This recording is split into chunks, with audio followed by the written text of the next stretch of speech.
Hello friends, welcome back to my channel SRK drama explain. Friends, ये video मैं लोगों के एंटरटेनमेंट के लिए बनाती हूँ, so please watch full, share, subscribe and like this video.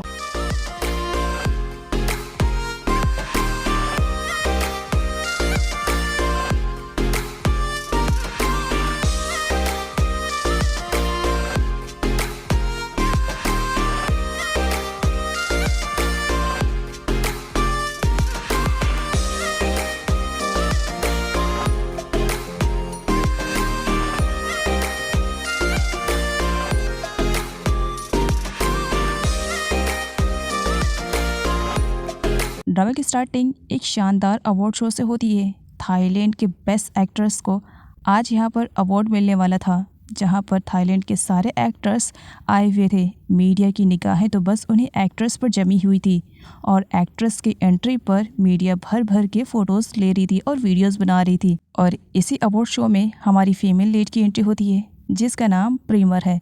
प्रीमर को देख करके सारी मीडिया वाले उसी की तरफ मुड़ जाते हैं, क्योंकि वो बहुत ही ज़्यादा प्रीटी लग रही थी। और सारी मीडिया हैरान भी होती है, क्योंकि प्रीमर अपने होने वाले हस्बैंड को अपने साथ लेकर आई हुई थी। और प्रीमर के साथ उसका होने वाला हस्बैंड, जिसका नाम पुक है, उसे देख करके जहां उसके फ़ैन को काफ़ी खुशी मिल रही थी, तो वहीं पर प्रीमर के दुश्मन, जो कि उसके दोस्त के रूप में उसके सामने आया करते थे, उन्हें बिल्कुल भी पसंद नहीं आ रहा था। मीडिया प्रीमर से बहुत सारे क्वेश्चन करने लगती है कि पुक के बैकग्राउंड के बारे में सब कुछ मालूम है। प्रीमर भी जानती है पुक के बैकग्राउंड के बारे में, लेकिन अचानक से इस तरीके से पुक से शादी करने का डिसीज़न उसने क्यों लिया। जिस पर प्रीमर कहती है कि वो सब कुछ मीडिया वालों को बताएगी। इसी वजह से उसने एक इंटरव्यू रखा है। उस इंटरव्यू में वो पुक के साथ आएगी और सब कुछ बताएगी कि उसने शादी करने का फैसला क्यों किया है। अगले सीन में प्रीमर का फ़ोटोशूट दिखाया जाता है। प्रीमर की मूवी आने वाली है, उस मूवी के रिलेटेड उसका फ़ोटोशूट हो रहा था और प्रीमर का दिया हुआ एक एक पोज डायरेक्टर को बहुत ही ज़्यादा पसंद आया था। इसी वजह से डायरेक्टर ने प्रीमर की काफ़ी तारीफ की थी कि वो बहुत ही अच्छी तरीके से अपना फ़ोटोशूट करवाती है। प्रीमर की आने वाली मूवी का पोस्टर देखते ही मियो तो पूरी तरीके से जल जाती है। मियो भी काफ़ी टाइम से इंडस्ट्री में रहती है, लेकिन उसने कभी भी प्रीमर को पीछे नहीं किया और मियो का बस यही टारगेट है कि किसी भी कंडीशन में वो अपने आप को हाई लेवल तक पहुंचाए और प्रीमर को इस इंडस्ट्री से निकाल फेंके। प्रीमर की आने वाली मूवी को लेकर के लोग जितने एक्साइटमेंट में थे, उससे ज़्यादा एक्साइटमेंट थी प्रीमर की शादी, जो कि पुक से होने वाली थी। उन दोनों की शादी को लेकर के अब बात मीडिया तक ही फैल चुकी थी और हर न्यूज़ की हेडलाइन बन चुकी थी, जहाँ पर लोगों का कहना था कि दोनों कितने डिफरेंट बैकग्राउंड से बिलोंग करते हैं, लेकिन फिर भी दोनों एक दूसरे से शादी करने के लिए तैयार कैसे हो गए हैं। यहाँ पर मीडिया प्रीमर और पुक के बारे में बताती हैं, जहाँ पर प्रीमर को दिखाया जाता है। प्रीमर, जो कि थाईलैंड की सबसे बेस्ट एक्ट्रेस में से एक एक्ट्रेस है, उसके बहुत सारे फैंस हैं, बहुत ही काइंड हार्टेड है और साथ ही वो अपने पैसों को भी डोनेट करती है गरीब बच्चों में। प्रीमर के डोनेट किए हुए पैसों से न जाने कितने बच्चे आज किसे लायक बन चुके हैं। तो वहीं पर पुक के भी बैकग्राउंड के भी बारे में दिखाया जाता है।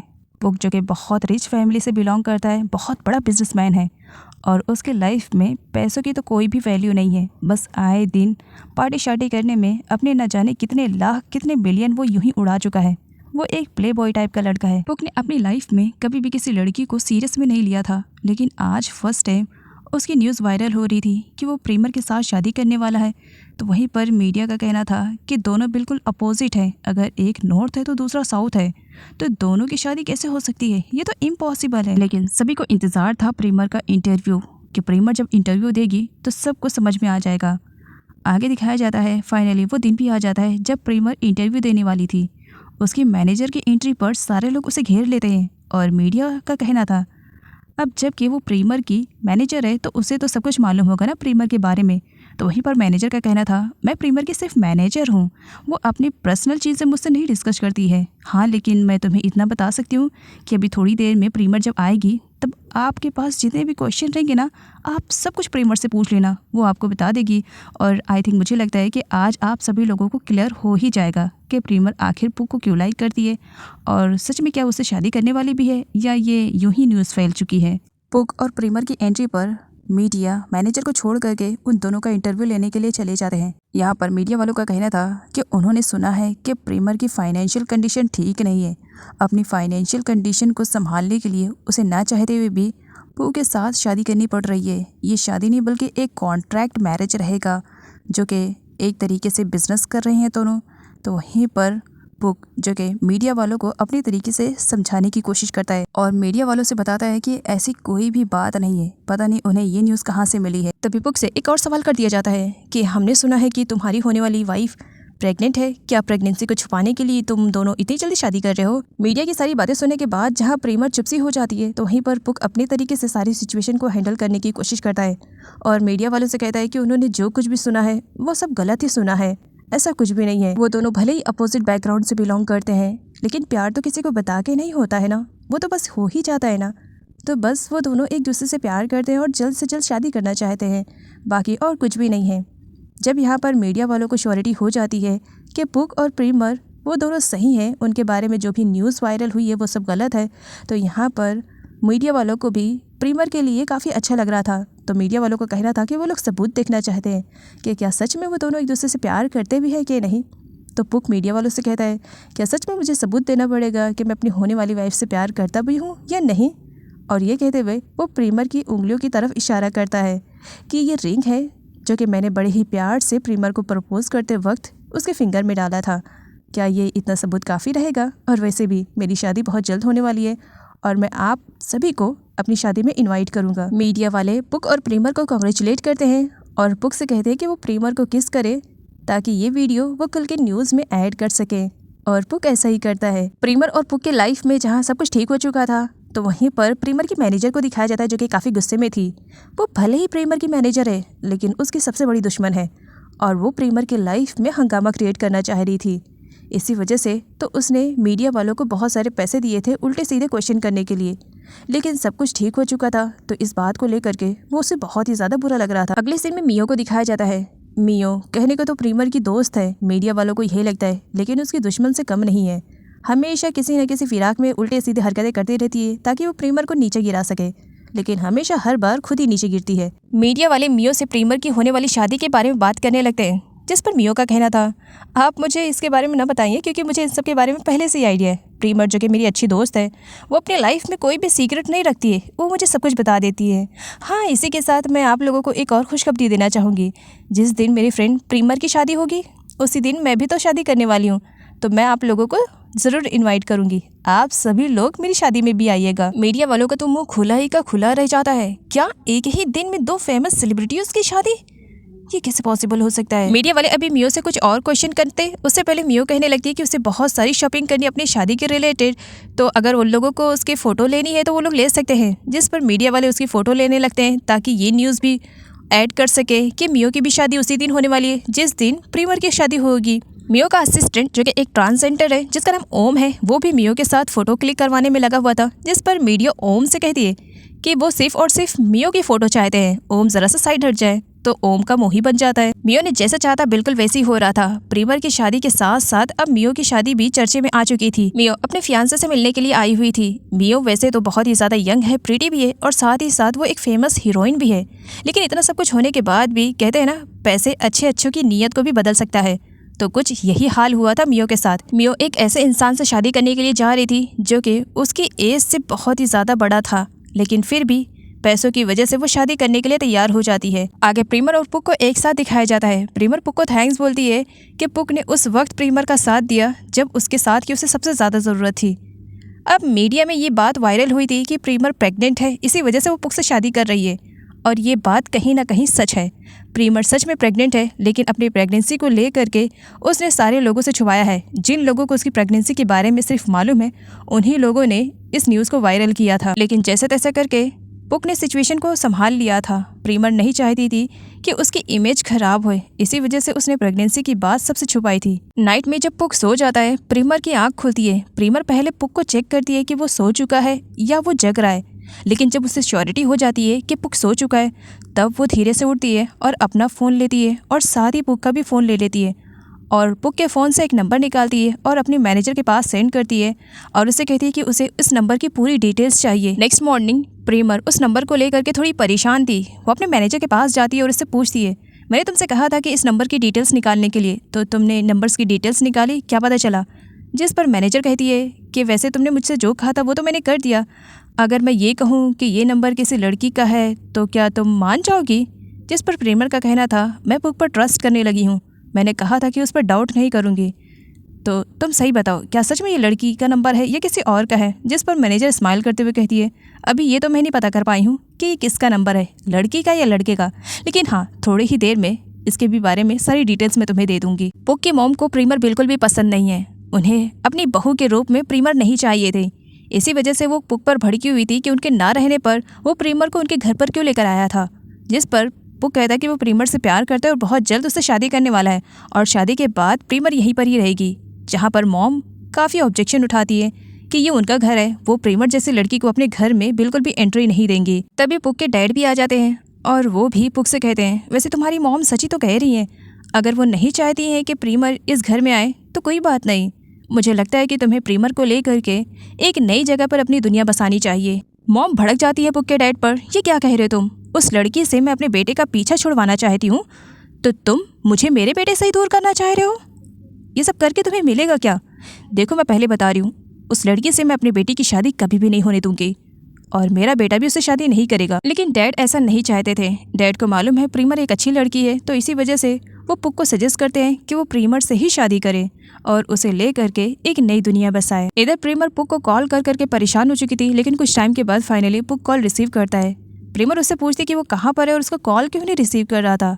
पुक उसे बताता है कि वो उन दोनों के लिए एक नए घर का अरेंजमेंट करने के लिए गया था और घर का अरेंजमेंट भी हो गया है। शादी के बाद वो दोनों वहीं पर रहेंगे। प्रीमर की मैनेजर नहीं चाहती थी कि प्रीमर अपनी लाइफ में खुश रहे और पुक से उसकी शादी हुई। इसी वजह से वो प्रीमर को पुक के खिलाफ भड़काने की कोशिश करती है कि शादी होते ही पुक उसे दूसरी जगह पर लेकर जाने के लिए कह रहा है। अगर वो दूसरी जगह पर चली जाएगी तो उसका करियर तो बर्बाद हो जाएगा और फिर बच्चे और घर के चक्कर में वो तो कहीं की नहीं रह जाएगी। साथ ही मैनेजर प्रीमर के दिमाग में ये बात भी डालने की कोशिश करती है कि पुक एक प्ले बॉय टाइप का लड़का है। भले ही उसने प्रीमर से प्रॉमिस किया है कि वो बदल जाएगा, लेकिन सच कहा जाए तो वो बिल्कुल भी बदलेगा नहीं। आए दिन कोई ना कोई लड़की उसकी लाइफ में आती रहती है और कहीं पुक प्रीमर से उसका बच्चा ले करके उसे अपनी ज़िंदगी से बाहर न फेंक दे। लेकिन प्रीमर अपने डिसीजन पर अड़ी रहती है और उसका यही कहना था कि वो पुक से शादी करेगी। इसी वजह से प्रीमर अपने डायरेक्टर से मिलती है और उनसे कहती है कि वो कुछ दिनों का कॉन्ट्रैक्ट कैंसिल करना चाहती है, लेकिन डायरेक्टर मना कर देते हैं, तुम इस तरीके से कॉन्ट्रैक्ट को कैंसिल नहीं कर सकती हो।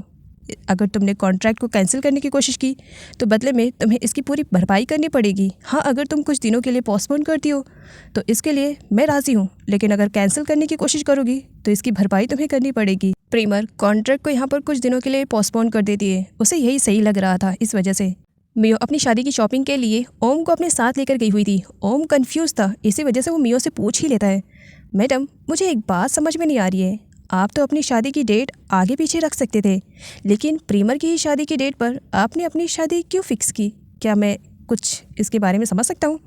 जिस पर मियो कहती है, तुम्हें समझाने के लिए मुझे बहुत ज़्यादा टाइम लगेगा क्योंकि तुम्हारा दिमाग थोड़ा सा छोटा है ना, इसकी वजह से किसी दिन फुर्सत में समझाऊंगी और नहीं तो फिर शादी के ही दिन तुम्हें समझ में आ जाएगा। अनफॉर्चुनेटली प्रीमर भी वहीं पर शॉपिंग करने के लिए आई हुई थी अपनी शादी की, जहाँ पर मियो पहले से पहुँची हुई थी। अब यहाँ पर मियो प्रीमर को टीज़ करने लगती है कि वो जानबूझ करके वहीं पर शॉपिंग करने के लिए आई है जहाँ पर मियो शॉपिंग करना चाह रही है। प्रीमर कहती है कि उसे बिल्कुल भी आइडिया नहीं कि मियो वहाँ पर शॉपिंग करने के लिए आई है और ये शॉपिंग की प्लेस है, वो कहीं पर भी शॉपिंग कर सकती है। प्रीमर और मियो दोनों लोगों के सामने बस फ्रेंडशिप का दिखावा करते हैं, लेकिन एक्चुअल में दोनों एक दूसरे से बहुत ज़्यादा लड़ते झगड़ते हैं। दोनों की कभी भी एक दूसरे से जमी नहीं है। लेकिन जब वो दोनों देखते हैं कि वो जिस प्लेस पर फाइटिंग कर रहे वहाँ पर कैमरास लगे हुए हैं, उसके बाद क्या कैमरे की नज़र में वो दोनों ना आ जाए, इसी वजह से दोनों की ज़बानें तो बड़ी कड़वी निकल रही थी, लेकिन उनके एक्शन बहुत ही ज़्यादा स्वीट थे कि कैमरे में देखने वाला बंदा ये समझ ही ना पाए कि वो दोनों फाइट कर रहे हैं। अभी उन दोनों की फाइटिंग चली रही होती है, लेकिन तभी वहाँ पर कुछ फैंस आ जाते हैं जो कि प्रीमर के साथ अपना फ़ोटो निकलवाना चाह रहे थे। मियो को बुरा लगता है कि वो भी तो एक सेलिब्रिटी है, लेकिन उसके हाथ में कैमरा दे दिया गया है कि वो फैंस के साथ प्रीमर की फ़ोटो निकाले, तो उसे बुरा लगता है कि मैं भी तो हीरोइन हूँ, ये लोग मेरे साथ क्यों नहीं फ़ोटो निकलवा रहे हैं। मियो अपने वेडिंग ड्रेस के डिज़ाइन को सिलेक्ट कर रही थी, तभी नीचे से चिल्लाने की आवाज़ सुनाई में आती है। नीचे देखती है तब वहाँ पर दिखाया जाता है एक और सेलिब्रिटी की एंट्री हो चुकी थी, जिसकी फ़ोटोज़ लेने के लिए कैमरा और मीडिया वाले तो मरे जा रहे होते हैं। मियो के पूछने पर ओम उसे बताता है कि ये बोई की सिस्टर साई है। बोई हॉलीवुड में काम करती है, वो बहुत ही ज़्यादा रिच है, लेकिन वो अपनी बहन साई और अपनी मॉम को बिल्कुल भी भाव नहीं देती है, वो सिर्फ अपने लिए जीती है। अब साई भी छोटे मोटे रोल यहाँ पर किया करती थी, लेकिन उसे कोई काम नहीं मिला, इसकी वजह से वो भी हॉलीवुड में अपनी किस्मत आजमाने के लिए गई थी, लेकिन वहाँ पर भी उसे बस छोटे मोटे ही रोल मिलते हैं। वैसे बड़े रोल को पाने के लिए ये साई कुछ भी कर सकती है। तुम देख ही रही हो कितनी ज़्यादा ओवर एक्टिंग कर रही है कैमरे के सामने। जिसे देख करके मियो के दिमाग में एक आइडिया आता है। आगे मियो अपने होने वाले हस्बैंड से मिलने के लिए जाती है। मियो ऐसे बंदे से शादी कर रही थी जिसकी पहले भी शादी हो चुकी थी, लेकिन पैसों की वजह से अब वो उससे शादी कर रही थी और वो उसे फिल्म इंडस्ट्री में सबसे हाई लेवल पर पहुंचा सकता था। तो इसी वजह से तो वो और मरी जा रही थी शादी करने के लिए। खैर यहाँ पर वो अपने होने वाले हस्बैंड से कुछ कहती है और सीन यहीं से कट होता है। इधर प्रेमर की लाइफ में वो दिन आ ही जाता है जिसका वो बेसब्री से इंतजार कर रही थी। आज प्रेमर और पुक की शादी है, तो इसी वजह से बहुत सारे मीडिया वाले भी आए हुए थे। सारे लोग प्रेमर के साथ फोटोशूट करवा रहे होते हैं। इधर साई और उसकी मॉम को दिखाया जाता है जो कि प्रेमर की शादी को अटेंड करने के लिए आए हुए थे, जबकि उन्हें इन्विटेशन कार्ड दिया ही नहीं गया था। बिना बुलावे के वो लोग प्रेमर की शादी को अटेंड करने के लिए आए हुए थे, लेकिन शादी अटेंड करने के साथ धमाका करने के लिए भी आए हुए थे। साई की मॉम साई से कहती है कि वो अच्छी तरीके से एक्टिंग करेगी। अगर इस एक्टिंग में वो पास हो गई तो यहाँ पर उसे हीरोइन बनने से कोई नहीं रोक सकता है। साई भी कैमरे के सामने बहुत ही अच्छी तरीके से एक्टिंग करती है, मानो वो कहाँ की सेलिब्रिटी हो। लेकिन जब वो एलिवेटर में जाती है तब अपनी मॉम से कहती है, इन मीडिया वालों के सामने हंस हंस कर ये झूठी स्माइल दिखा करके मेरा तो फेस दुख रहा है। मॉम उसे कहती है कि वो अपने एक्टिंग पर ज़रा कॉन्सेंट्रेशन करे। अगर सही तरीके से एक्टिंग नहीं हुई और गलती से भी उन्हें पसंद नहीं आया तुम्हारी एक्टिंग, तो कहीं तुम फिल्म इंडस्ट्री में कदम रखने से पहले ही ना ख़त्म हो जाओ। ज़रा अच्छे से अपनी एक्टिंग करना। सही कहती है मॉम, आपको बिल्कुल भी फिक्र करने की ज़रूरत नहीं है, मेरी एक्टिंग धांसू वाली रहती है और बस आप कैमरा रेडी रखना। इसी के साथ पास्ट का फ्लैशबैक दिखाया जाता है। मियो ने अपने होने वाले हस्बैंड को फोर्स किया था कि वो साई को बोले कि वो प्रीमर की शादी में जा करके कुछ ऐसा करे जिसकी वजह से मीडिया वाले सिर्फ साई का ही नाम लें।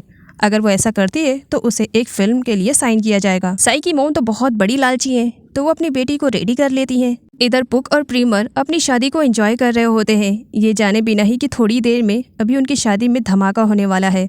वो दोनों खुश थे अपनी शादी को लेकर के। और उसी दिन मियो की भी शादी थी, तो मियो की शादी का पूरा अरेंजमेंट का जिम्मा ओम का था। ओम अपनी ड्यूटी अच्छी तरीके से कर रहा था और सारे गेस्ट को भी अटेंड कर रहा था, लेकिन उसे बहुत ही ज़्यादा बुरा लगता है जब वो प्रीमर की वेडिंग की कुछ वीडियोस और फोटोज़ देखता है। प्रीमर और पुक की शादी तो बहुत धूमधाम से हो रही थी, जबकि मियो की शादी थोड़ी फीकी लग रही थी प्रीमर की शादी के कंपेयर में। तब मियो ओम के पास आती है, क्या कर रहे हो, तुम्हें मैंने कुछ काम दिया है, ज़रा काम पर फोकस करो। तब वो ओम के हाथ से टैबलेट लेती है और वीडियो देखती है, जहाँ पर वो देखती है कि प्रीमर और पुक की शादी तो बहुत धूमधाम से हो रही है, लेकिन वो हल्के से स्माइल देती है। ओम को कुछ अजीब सा लगता है मियो की स्माइल देख करके। ओम उससे पूछता है कि क्या कुछ गलत होने वाला है क्या, इस पर मियो कहती है, समझदार हो, बहुत जल्दी समझ गए हो, थोड़ी देर में देखो बहुत बड़ी वाली न्यूज़ आने वाली होगी तुम्हारे पास। पुक और प्रीमर की शादी की सारी रिचुअल्स कंप्लीट हो चुकी थी, अब बारी थी फ्लावर्स थ्रो करने की।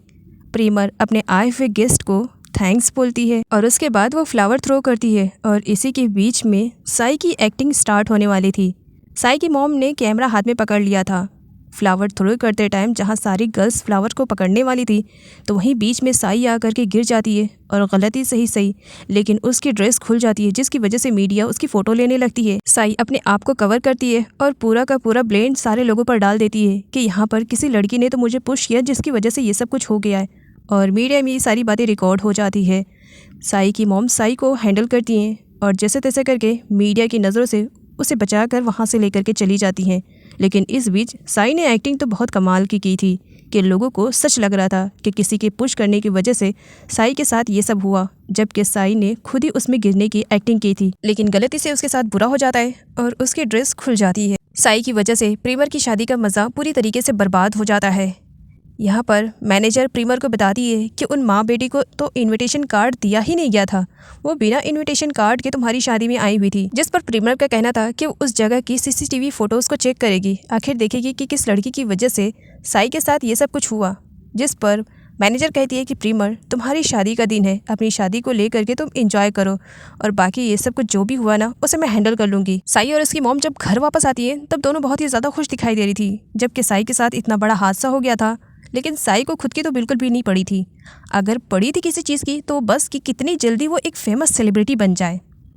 साई यहाँ पर अपनी मॉम से कहती है, वैसे वो पुक था ना प्रीमर का ग्रूम, जिस पर साई की मॉम कहती है तुम उसके बारे में क्यों पूछ रही हो, देखो वो ऑलरेडी शादीशुदा है, उसकी शादी हो चुकी है, तो ज़रा उसके बारे में सोचना बंद करो और ख़ुद के बारे में सोचो।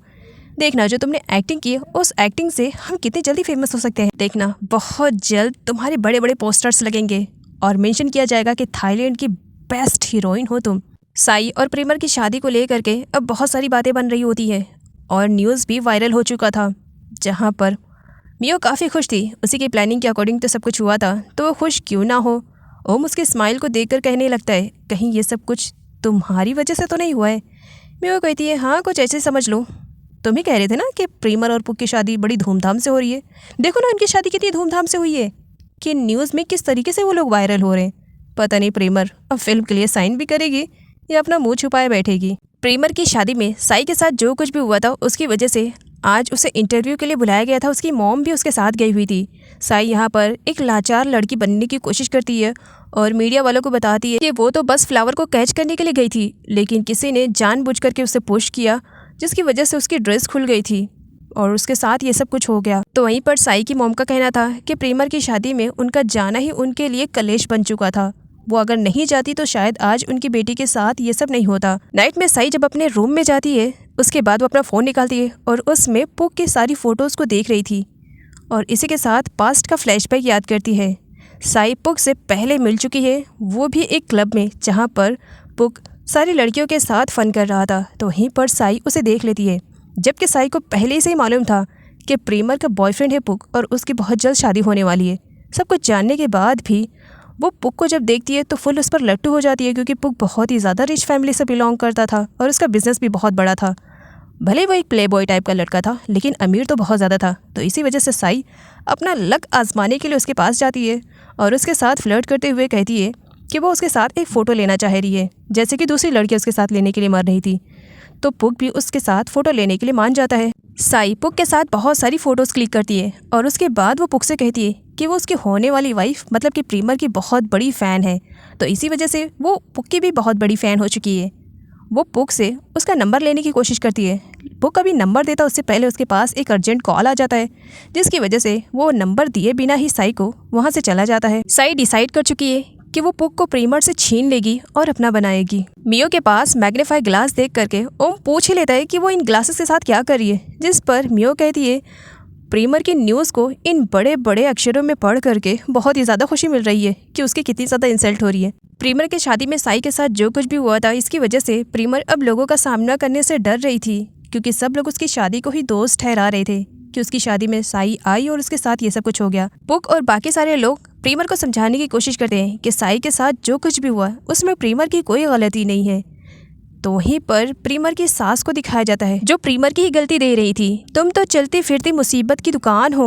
देखो मैं तो तुम्हें अपनाना नहीं चाह रही थी, लेकिन अपने बेटे के प्यार के आगे मैं इतनी मजबूर हो चुकी हूँ कि तुम्हें ना चाहते हुए भी मुझे इस घर में रखना पड़ रहा है, तुम्हें झेलना पड़ रहा है। तुम्हारा कैरेक्टर कैसा है मुझे तुम्हें बताने की ज़रूरत नहीं है। शादी से पहले जो लड़की प्रेग्नेंट हो जाए वो कैरेक्टर की कैसी हो सकती है, मुझसे बेहतर कोई नहीं जान सकता है। वैसे कब तक छुपाओगे अपनी प्रेगनेंसी को लेकर के?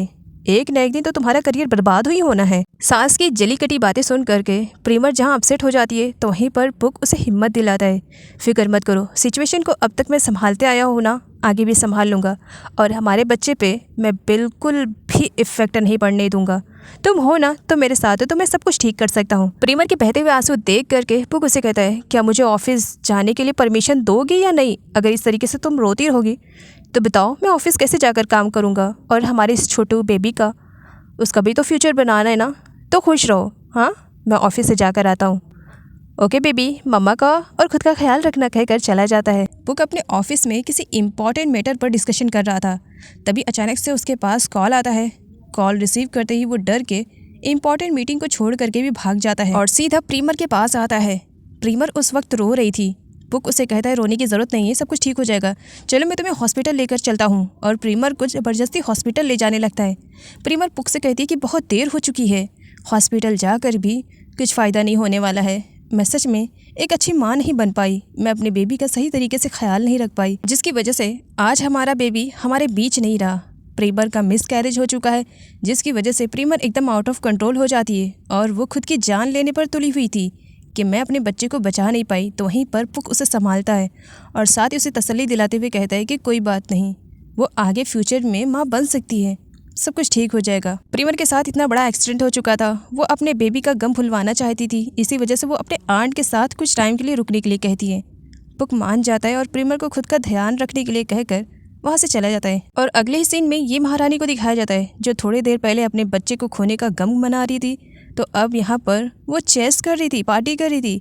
एक्चुअली प्रीमर कभी प्रेग्नेंट हुई ही नहीं थी, उसने तो प्रेगनेंसी का बहाना बनाकर बस पुक से शादी की थी। इस नकली प्रेगनेंसी को लेकर के आगे प्रीमर कहीं फंस न जाए, इस डर की वजह से उसने इस नकली प्रेगनेंसी का काम तमाम ही कर दिया था। प्रीमर ने इस वजह से झूठ बोला था कि वो प्रेग्नेंट है ताकि पुक की मॉम उसे एक्सेप्ट कर ले, लेकिन पुक की मॉम का बिहेवियर तो उसके रिलेटेड वैसे ही था जैसे कि पहले था।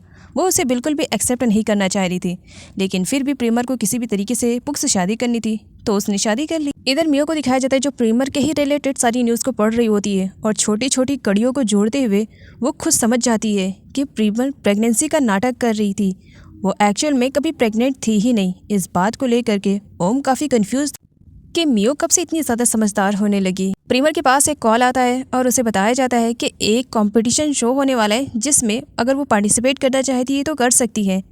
प्रीमर इसमें पार्टिसिपेट करने के लिए तैयार हो जाती है क्योंकि वो इंटरनेशनल तौर पर रहता है। अगर प्रीमर उस कंपटीशन को जीतती है तो वो बहुत ज़्यादा फेमस हो सकती थी, तो इसी वजह से वो तैयारी करने लगती है। प्रीमर अपने सारे ड्रेस बाहर निकाल लेती है, लेकिन उसे एक भी ड्रेस पसंद नहीं आ रही थी। इसी वजह से वो मैनेजर से कहती है कि जितनी जल्दी हो सके उस कंपटीशन के रिलेटेड वो उसके लिए कपड़े बनवाए ताकि वो उस कंपटीशन में पहनकर जा सके। साई अपनी मॉम के साथ बॉक्सिंग प्रैक्टिस के लिए आई थी, जहाँ पर प्रैक्टिस करते हुए वो पुक को देख लेती है। अब पुक को वो अपनी तरफ अट्रैक्ट करना चाह रही थी, इसी वजह से साई झूठी चोट का बहाना बनाती है और जोर जोर से चिल्लाने लगती है कि उसे बहुत बुरी तरीके से चोट लगी है। तब वहाँ पर सारे लोग जमा होना स्टार्ट हो जाते हैं और पुक भी आ जाता है। साई इतनी अच्छी तरीके से एक्टिंग कर रही थी कि वो हॉस्पिटल भी पहुँच जाती है, जहाँ पर साई की मॉम साई को लेकर के परेशान थी क्योंकि उसे नहीं मालूम कि उसकी बेटी एक्टिंग कर रही है। डॉक्टर अपना ट्रीटमेंट करते हैं और रिजल्ट सामने आ जाता है कि साई को कुछ भी नहीं हुआ है, लेकिन साई इतनी अच्छी तरीके से एक्टिंग कर रही थी कि वो डॉक्टर को भी कंफ्यूज कर देती है। डॉक्टर, सच में मेरी हाथ में बहुत बुरी तरीके से चोट लगी है, पता नहीं दोबारा ये हाथ में उठा भी पाऊँगी अपने फैंस के लिए या नहीं, ऐसा लग रहा है मेरी हड्डी ही टूट गई है। डॉक्टर भी कंफ्यूज, ये लड़की को सच में चोट लगी है क्या?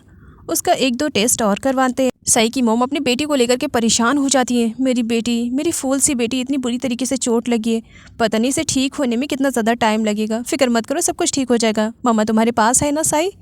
डॉक्टर कहते हैं कि बट इसे तो कुछ भी नहीं हुआ है, मैंने टेस्ट सारे करवा लिए हैं। साई कहती है डॉक्टर सच में बहुत बुरी तरीके से पेन हो रहा है, ऐसा लग रहा है मेरा हाथ दोबारा नहीं उठेगा, प्लीज़ कुछ करे ना।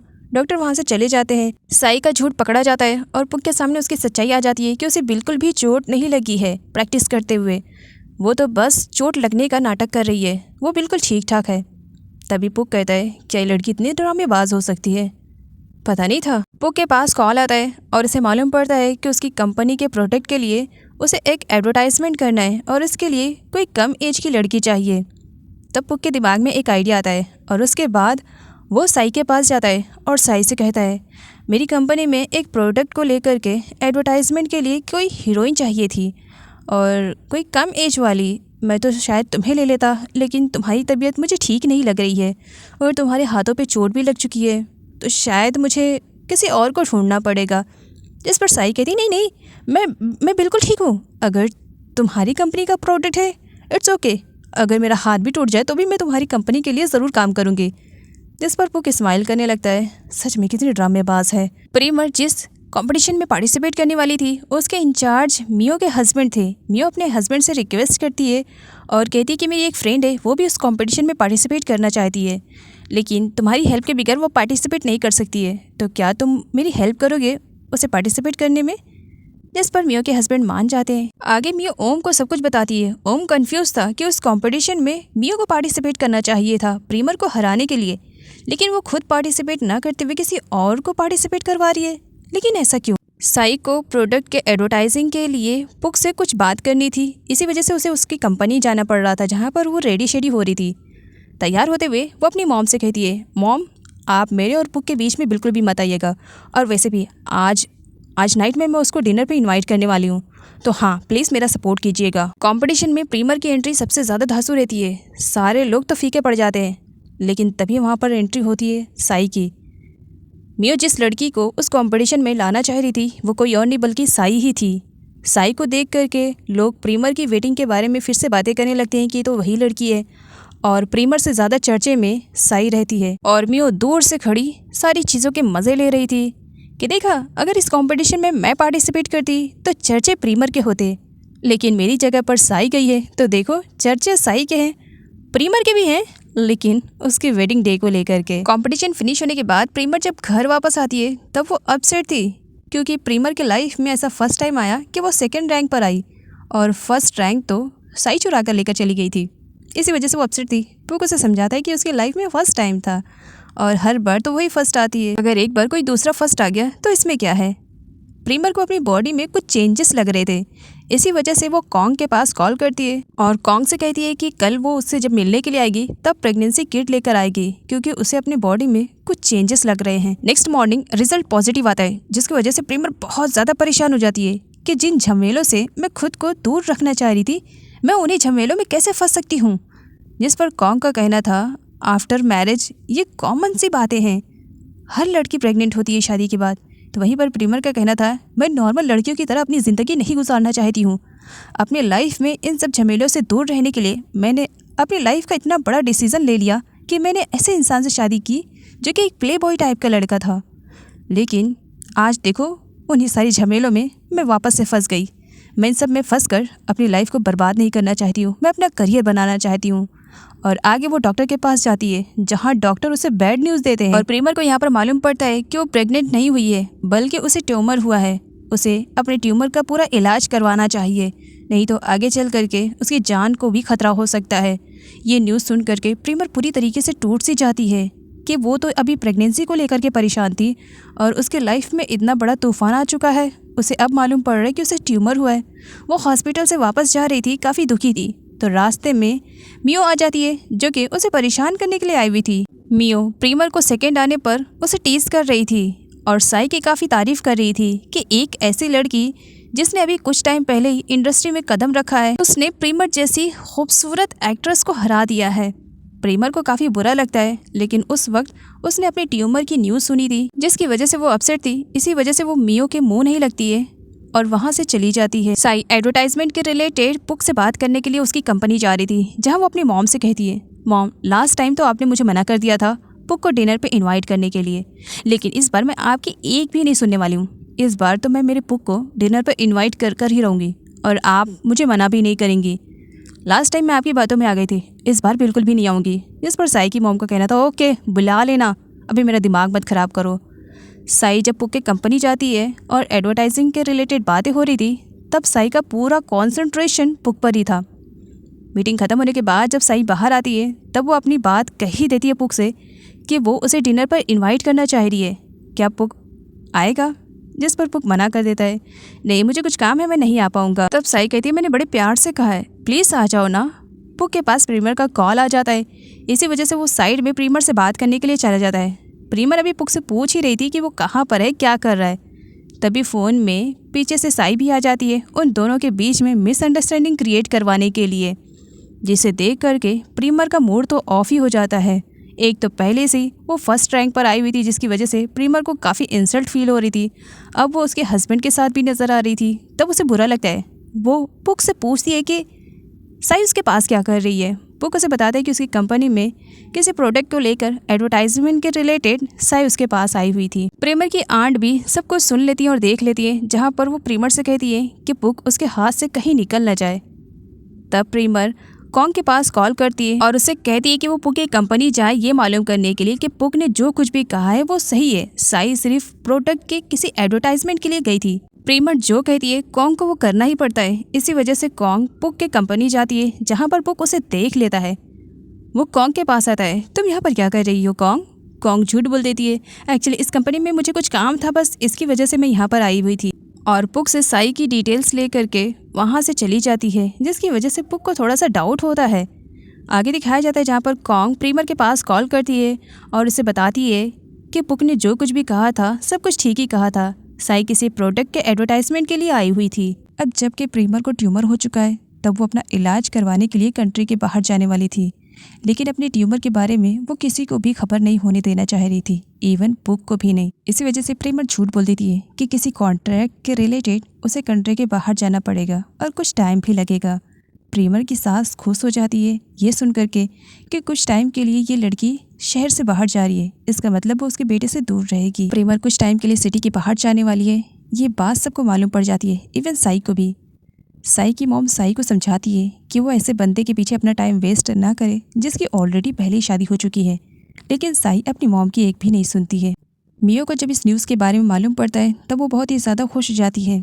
ओम के पूछने पर मियो कहती है ये मेरे लिए किसी गोल्डन अपॉर्चुनिटी से कम नहीं है। पहली बार प्रेमर किसी कॉन्ट्रैक्ट के रिलेटेड कंट्री के बाहर जा रही है, वो तो मुझे नहीं मालूम कि किसके रिलेटेड जा रही है, लेकिन उसके यहाँ ना रहने पर फ़ायदा मैं उठाने वाली हूँ। साई तो पुक को लेकर के अब इतना ज़्यादा पॉजिटिव हो चुकी थी कि अपनी पूरी डिटेल्स हर वक्त वो बस पुक को ही शेयर करती रहती थी। इवन उसे चोट भी लगती है, उसकी भी फ़ोटो क्लिक करके वो पुक को बताती है कि उसे चोट लगी है। कंट्री के बाहर जा कर के प्रेमर अपना ट्रीटमेंट करवाना स्टार्ट करती है, लेकिन पीछे से वो पुक का भी ख्याल रखती है क्योंकि पुक एक प्ले बॉय टाइप का लड़का है, कहीं किसी लड़की पर उसका दिल ना आ जाए, इसकी वजह से भी प्रेमर को डर लगा रहता था। तो इसी वजह से वो पुक को बताती है कि कुछ टाइम के लिए वो पुक की कंपनी में अपने फ्रेंड कॉन्ग को भेजने वाली है। साथ ही वो पुक से झूठ भी बोलती है कि कॉन्ग हमेशा उसके साथ रहा करती थी, अब प्रेमर वहाँ पर नहीं है तो कॉन्ग कुछ टाइम के लिए उसी की कंपनी में काम करेगी, जिस पर पुक मान जाता है। जबकि हकीकत तो यह है कि प्रेमर ने कॉन्ग को इस वजह से पुक के पास भेजा है ताकि वो उसकी जासूसी कर सके। कॉन्ग अपना पूरा 100% देने की कोशिश करती है। एक मीटिंग फिनिश करने के बाद पुक और कॉन्ग एक रेस्टोरेंट में आते हैं खाना खाने के लिए, जहां पर पुक बातों ही बातों में कॉन्ग से उसकी डिटेल्स के बारे में भी पूछता है कि वो प्रेमर को कब से जानती है और कब से उसके साथ रहती थी। कॉन्ग उसे बता देती है कि बचपन से ही वो प्रेमर के ही साथ रहती है। वैसे तो कॉन्ग ड्रिंक नहीं करती है, लेकिन पुक उसे फोर्स करता है, जिसकी वजह से कॉन्ग को थोड़ा सा ड्रिंक करना ही पड़ता है। कुछ टाइम के लिए तो सब कुछ ठीक था, लेकिन जब कॉन्ग वहाँ से जाने वाली रहती है अचानक से उसे चक्कर आना स्टार्ट हो जाता है। वो तो सही से चल भी नहीं पा रही थी, जिस पर पुक कहता है मुझे लग रहा है कि तुम्हारी तबीयत ख़राब हो रही है, एक काम करता हूँ मैं तुम्हें तुम्हारे घर पर ड्रॉप कर देता हूँ, शायद तब तक तुम्हारी तबीयत भी ठीक हो जाए। पुक कॉन्ग को उसके बिल्डिंग के नीचे ड्रॉप करता है। कॉन्ग जाने से पहले पुक को थैंक्स बोलती है उसकी हेल्प करने के लिए। तो वहीं पर पुक का कहना था कि कॉन्ग अपना ख्याल रखे। कॉन्ग जा रही थी, अचानक से लड़खड़ासी जाती है, पुक उसे संभाल लेता है। उस वक्त वो दोनों एक दूसरे के बहुत ही ज़्यादा क्लोज आ जाते हैं, लेकिन कॉन्ग अपने आप को संभालती है और पुक से खुद को दूर करती है। कॉन्ग के जाने के बाद पुक किसी के पास फ़ोन करता है और उसे अर्जेंट में मिलने के लिए बुलाता है। साथ ही पुक ये भी मेंशन करता है कि किस होटल में और किस रूम नंबर में उसे पुक से मिलने के लिए आना है। साई को भी एक ड्रामे में काम मिल चुका था, लेकिन काम पर फोकस कम था, पुक पर ज़्यादा था। साई अपनी मॉम की हेल्प से अपने ही ऊपर गर्म टी गिरवा लेती है, जिसकी वजह से उसके हाथ में जलन होने लगती है और इस जलन का बहाना बनाकर वो डायरेक्टर से अपनी छुट्टी ले लेती है कि वो आज शूट नहीं कर पाएगी। इसी वजह से वो घर जाना चाहती है ताकि वो रेस्ट कर सके। डायरेक्टर भी मान जाते हैं और साई से कहते हैं कि वो खुद का ख्याल रखे ताकि कल सही टाइम पर वो शूटिंग पे आ सके। साई डायरेक्टर से प्रॉमिस करती है कि नेक्स्ट डे वो टाइम पर आ जाएगी। साई की मॉम साई को समझाना चाह रही थी कि इतनी मुश्किलों के बाद तो उसे काम मिला है और इस तरीके से अगर वो अपने काम पर फोकस नहीं करेगी तो सब कुछ बर्बाद सा हो जाएगा, लेकिन साई को बिल्कुल भी फ़र्क नहीं पड़ रहा था। आगे साई एक क्लब में आती है किसी से मिलने के लिए और वो था पुक। पुक साई से कहता है कि उसे आने में काफ़ी टाइम लग गया। साई उसे बताती है कि डायरेक्टर इतनी आसानी से उसे थोड़ी छुट्टी देने वाले थे, तो उसे कुछ ना कुछ तो एक्ट करना था ना। काफ़ी स्ट्रगल करने के बाद वो यहाँ पर आई हुई है। पुक साई से कहता है कि उसने सब कुछ इंतज़ाम कर लिया है, क्या वो उसके साथ चलना पसंद करेगी। साई मान जाती है। साई और पुक दोनों एक होटल रूम में आते हैं। पुक तो पहले से ही एक प्ले बॉय टाइप का लड़का था और साई की तरफ से जब उसे ऑफ़र पे ऑफ़र मिलते रहा तब उसने इस बात का फ़ायदा उठाया और वो सब कर दिया जो कि उसे नहीं करना चाहिए था। और बेचारी प्रेमर जो कि अपने ट्रीटमेंट के लिए आउट ऑफ कंट्री गई हुई थी, कुछ हद तक उसका ट्रीटमेंट सक्सेसफुल हो चुका था। मॉर्निंग में जब साई सोकर उठती है तब उस वक्त पुक सोया हुआ था और इस बात का फ़ायदा साई उठाते हुए बहुत सारी फ़ोटोज़ पुक के साथ क्लिक कर लेती है ताकि फ्यूचर में इन फ़ोटोज़ का वो अच्छी तरीके से यूज़ कर सके। और पुक को हासिल करके वो काफ़ी खुश थी और वो सारी फ़ोटोज़ अपनी मॉम को भी दिखाती है जो कि उसने पुक के साथ ली थी। जब यहाँ पर साई की मॉम देखती है कि उनकी बेटी पुक के साथ इस तरीके से इन्वॉल्व हुई है तो बजाय साई को डांटने के वो तो खुश हो रही थी, क्योंकि साई ने उन्हें बताया कि इन फ़ोटोज़ का यूज़ करके वो आगे अपनी फ्यूचर में बहुत सारे पैसे ला सकती है। पुक को ब्लैकमेल करके। तो मॉम खुश हो जाती है और साई की ही तारीफ करने लगती है। प्रीमर पुक के पास कॉल करती है और उससे रीज़न पूछती है कि आखिर वो उसे कॉल क्यों नहीं कर रहा है और ना ही उसके कॉल का आंसर जल्दी रिप्लाई कर रहा है। पुक प्रीमर को झूठ बोल देता है कि किसी इंपॉर्टेंट मीटिंग में बिजी होने की वजह से वो प्रीमर का कॉल रिसीव नहीं कर पाया। प्रीमर पुक से बताती है कि उसे आने में थोड़ा टाइम और लग सकता है क्योंकि प्रीमर का ट्रीटमेंट थोड़ा सा लेट होने वाला था इसी वजह से। जिस पर पुक प्रीमर से झूठ बोल देता है कि जब से प्रीमर यहाँ से गई है पुक ना ही सही से सो पा रहा है ना ही सही से खा पा रहा है। तब प्रीमर कहती है फिक्र मत करो, बस एक बार मेरा यहाँ का काम फिनिश हो जाए, पहले फ्लाइट पकड़ करके मैं तुम्हारे पास आऊँगी। मियो को साई के एक न्यूज़ के बारे में मालूम पड़ता है जो कि तेज़ी से वायरल हो रही थी। एक्चुअली साई ने एक लड़के की हेल्प की थी उसके डैड से उसे मिलाने में, जिसकी वजह से आजकल साई काफ़ी चर्चे में थी। कॉन्ग की तबीयत खराब थी फिर भी वो कंपनी में आई हुई थी काम करने के लिए और उसे कंपनी में बहुत सारा काम दे दिया जाता है। खैर जैसा तैसा करके कॉन्ग अपना पूरा काम फिनिश करती है और सारी फाइल पुक के टेबल पर रख देती है और पुक से कहती है कि उसने फिनिश कर दिया है काम। पुक जब नोटिस करता है तो उसे कॉन्ग की तबीयत कुछ ख़राब सी लग रही थी। तब पुक कॉन्ग से कहता है कि क्या वो उसके साथ रेस्टोरेंट चल सकती है खाना खाने के लिए। कॉन्ग नहीं जाने वाली थी लेकिन फिर भी वो चली जाती है। पुक उसके लिए फ़ूड ऑर्डर करता है और एक कॉल का बहाना करके कॉन्ग को वहीं पर कुछ टाइम के लिए वेट करने के लिए कह देता है कि वो वेट करे और एक कॉल को अटेंड करके वो वापस आने वाला है, जबकि उसने ये कॉल साई को किया था। और साई भी यहाँ पर एक बार फिर से डायरेक्टर से झूठ बोल देती है कि मेरी तबीयत ख़राब है, मैं कल आ कर के अपना पूरा काम फिनिश कर दूँगी। डायरेक्टर साई पर ट्रस्ट कर देते हैं और साई को छुट्टी दे देते हैं और साई यहाँ पर आकर पुक के साथ अपना टाइम स्पेंड करती है। काफ़ी टाइम के बाद पुक वापस कॉन्ग के पास जाता है। कॉन्ग पुक से कहती है कि वो बहुत टाइम से उसका वेट कर रही है और पुक कहाँ चला गया था। वो उठकर वहाँ से जाने लगती है कि उसकी तबीयत ख़राब सी लग रही है। पुक उसे रोकता है, तब वो उसका हाथ पकड़ लेता है, जहाँ उसे मालूम पड़ता है कि कॉन्ग को तो बहुत ज़्यादा फीवर है। इसी वजह से वो कॉन्ग को हॉस्पिटल में लेकर जाता है ताकि वो कॉन्ग का ट्रीटमेंट करवा सके। मियो के हस्बैंड चाहते थे कि जिस तरीके से प्रीमर अदर्स बच्चों के लिए पैसे डोनेट करती है वैसा ही कुछ अच्छा काम उनकी भी वाइफ करे, तो इसी वजह से वो भी मियो से कहते हैं कि वो भी कुछ ऐसा काम करे जिसकी वजह से किसी का भला हो सके। साई ने जिस बच्चे को उसके डैड से मिलवाया था वो बच्चा साई को गिफ्ट देने के लिए आता है, जहाँ पर मीडिया वाले तो पहले से थे और साई को देख लेते हैं उस बच्चे के साथ। फिर क्या वो साई का इंटरव्यू लेने लगते हैं और साई भी मीडिया के सामने अपने नकली आंसू दिखाने लगती है कि इस बच्चे को लेकर के वो कितनी ज़्यादा परेशान हुई थी। कॉन्ग की तबीयत खराब थी इसी वजह से वो कंपनी नहीं गई थी, घर के काम कर रही थी। तब पुक उसे विजिट करने के लिए आता है। वो देखता है कि कॉन्ग ने कुछ भी नहीं खाया है, सिर्फ कप नूडल खाया है, क्योंकि कॉन्ग की तबीयत ख़राब थी इसी वजह से ना ही वो मार्केट करके लाई और ना ही उसने कुछ भी पकाया था। जिस पर पुक कहता है कोई बात नहीं, मैं मार्केट करके लाता हूँ, उसके बाद मैं तुम्हारे लिए कुछ कुक कर दूँगा। तब तक कॉन्ग को वो रेस्ट करने के लिए कहता है और जब बाद में पुक सब कुछ सामान खरीद कर लेकर आता है तब देखता है कि कॉन्ग तो उस वक्त सो चुकी है। वो कॉन्ग के पास जाता है, चेक करता है तो उसे बहुत ज़्यादा फीवर था, जिसकी वजह से पुक एक केयरिंग बॉय की तरह उसकी पट्टियों को चेंज करने लगता है। लेकिन थोड़ी ही देर में पुक के साथ अजीब सा कुछ हो जाता है। उसे कॉन्ग काफ़ी अट्रैक्टिव लगने लगती है और वो कॉन्ग को किस कर लेता है। किस करते ही कॉन्ग फटाक से उठकर बैठ जाती है कि पुक क्या कर रहा है, लेकिन कॉन्ग कुछ करती उससे पहले पुक उसे अपनी ही बातों में उलझा लेता है और उसके साथ भी गलत कर बैठता है। प्रीमर का भी ट्रीटमेंट फिनिश हो चुका था, जिसकी वजह से वो थाईलैंड वापस आ चुकी थी, लेकिन इस ट्रीटमेंट की वजह से वो सही से चल नहीं पा रही थी, जिसकी वजह से उसे व्हील चेयर पर ही आना पड़ा था। उसकी मैनेजर उसे रिसीव करने के लिए आई हुई थी। प्रीमर एयरपोर्ट पर कॉन्ग को नहीं देखती है, जिसकी वजह से मैनेजर से पूछती भी है कि कॉन्ग कहाँ पर है। मैनेजर जब कॉन्ग के पास कॉल करती है उस वक्त कॉन्ग सो रही थी। रिंग टोंग की आवाज़ सुन करके उसकी नींद टूटती है।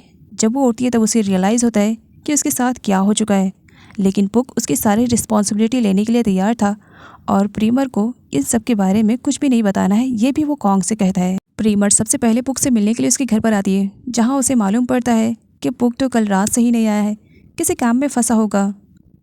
प्रीमर को व्हील चेयर पर देख करके डैड पूछते भी हैं कि वो व्हील चेयर पर क्या कर रही है। प्रीमर झूठ बोल देती है कि वॉशरूम में वो फिसल कर गिर गई थी, जिसकी वजह से पैर फ्रैक्चर हो गया है और वो सही से चल नहीं पा रही है, इसी वजह से वो व्हील चेयर पर आई हुई है। प्रीमर को अपने घर पर देख करके पुक की मॉम को बुरा लगता है कि ये लड़की फिर से उनके बेटे की लाइफ में आ गई है। प्रीमर पुक से मिलने के लिए आती है। पुक घर पर नहीं था तो वो कॉल करती है। पुक कॉल रिसीव नहीं करते, जिस पर डैड कॉल करते हैं। डैड का कॉल पुक रिसीव कर लेता है। डैड पूछते हैं कि उसने प्रीमर का कॉल क्यों नहीं रिसीव किया और वो कहाँ जा रहा है। पुक बताता है कि वो ट्रैफिक में ज़रा फंस चुका है और वो प्रीमर को सरप्राइज़ देने के लिए उसके घर पर जा रहा है, क्योंकि प्रीमर ने उसे बताया था कि वो अपने घर पर आएगी, जबकि प्रीमर पुक से मिलने के लिए खुद उसी के घर पर आई हुई थी।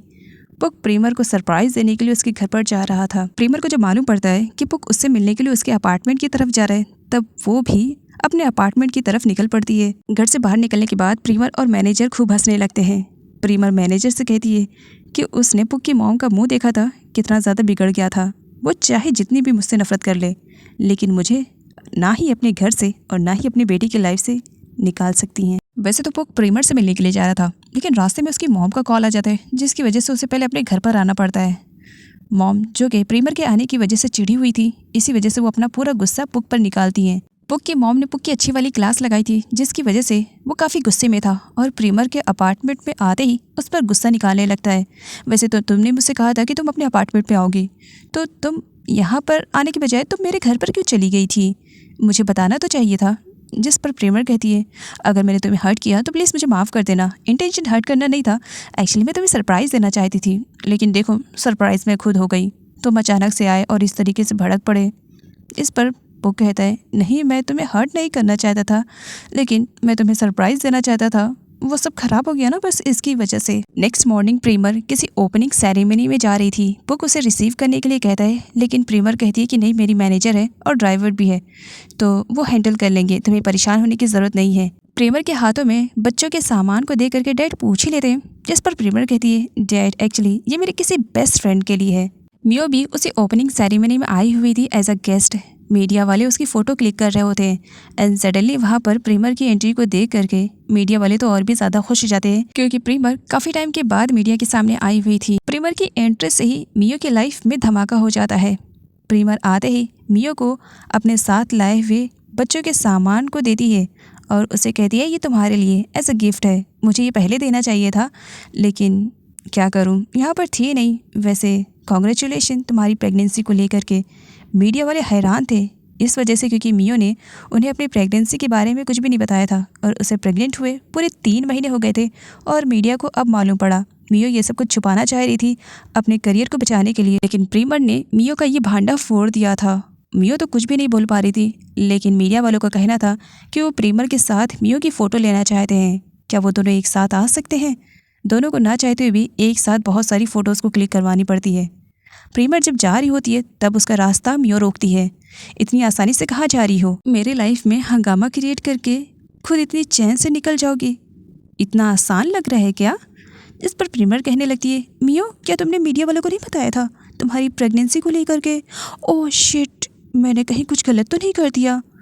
तुम्हें मुझे बताना चाहिए था कि तुमने अपनी प्रेगनेंसी को लेकर के कुछ भी नहीं बताया है। प्रीमर की बातें सुन करके मियो और भी भड़क जाती है, ज़्यादा बनने की कोशिश मत करो।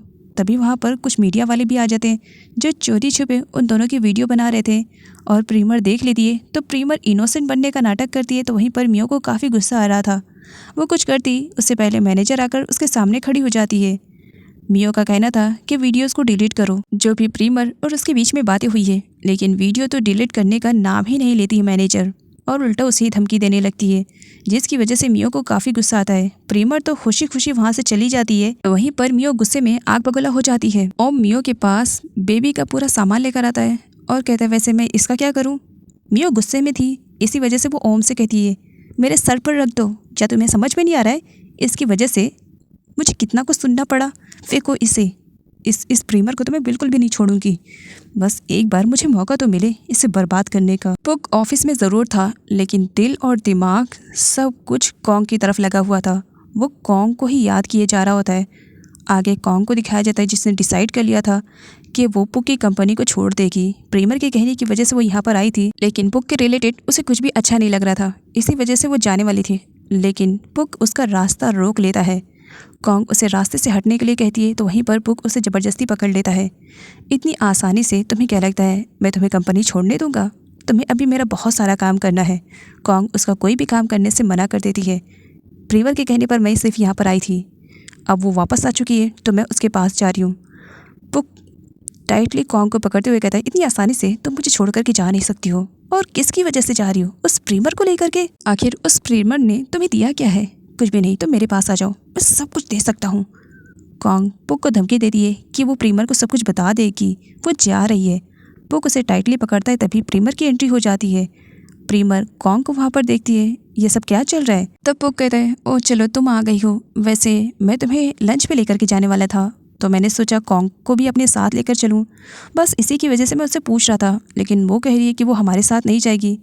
वैसे कॉन्ग क्या चल सकती हो? कॉन्ग उसे मना कर देती है, नहीं तुम दोनों के बीच में मेरा क्या काम, और वैसे भी तुम दोनों काफ़ी टाइम के बाद मिले हो, तुम दोनों अकेले टाइम स्पेंड करो। कहकर कॉन्ग जल्दी में जा रही थी और एक पर्सन से टकरा कर गिर जाती है, लेकिन फिर भी संभलते हुए बाहर निकल जाती है। और आगे कॉन्ग को दिखाया जाता है जो कि बहुत बुरी तरीके से रो रही थी कि वो करे तो क्या करे, उसे कुछ भी समझ में नहीं आ रहा था। तभी वहाँ पर प्रीमर की आंट आ जाती है, कॉन्ग को रोते हुए देखती है। कॉन्ग क्या बात है, तुम रो रही हो, कुछ बात है तो मुझसे शेयर कर सकती हो। इस पर कॉन्ग कहती है, नहीं नहीं ऐसी कोई बात नहीं, एक्चुअली आंट मैं रो नहीं रही थी, वो मेरी आंख में कुछ चला गया था, बस इसकी वजह से आंसू निकल रहा था। आगे कॉन्ग हिम्मत बनाती है प्रीमर को सब कुछ बताने के लिए, लेकिन प्रीमर इतनी जल्दी में थी कि वो कॉन्ग की बात नहीं सुनती है। और इधर पुक को दिखाया जाता है जो कि कॉन्ग से पहले ही उसके बिल्डिंग के नीचे खड़ा उसका इंतज़ार कर रहा था। कॉन्ग उसे देख लेती है तो छुप जाती है। पुक के पास साई कॉल करती है और उससे मिलने के लिए कहती है। अब जबकि पुक किसी और में इंटरेस्टेड है तब वो साई को भी भाव नहीं देता है और साई से कहता है कि वो किसी काम में बिजी है, बाद में वो दोनों मिलने का प्लान करेंगे। कॉन्ग के ना मिलने पर पुक वहाँ से जाने वाला था, लेकिन वो अपने कार के मिरर में कॉन्ग के रिफ्लेक्शन को देख लेता है कि वो पीछे है। फिर क्या, वो एक्टिंग स्टार्ट कर देता है और कॉन्ग के सामने इस तरीके से दिखावा करने लगता है कि मानो वो किसी लड़की से बात कर रहे हैं और उससे मिलने के लिए जा रहा है, जिस पर कॉन्ग पुक को फॉलो करने लगती है ये जानने के लिए कि वो किससे मिलने के लिए जा रहा है। पुक बड़ी ही चालाकी के साथ कॉन्ग को अपने पीछे लगा लेता है और कॉन्ग उसे फॉलो करने लगती है। कॉन्ग उस तक पहुंच जाती है, लेकिन इससे पहले वो डिसाइड करती है कि वो प्रीमर के पास कॉल करेगी।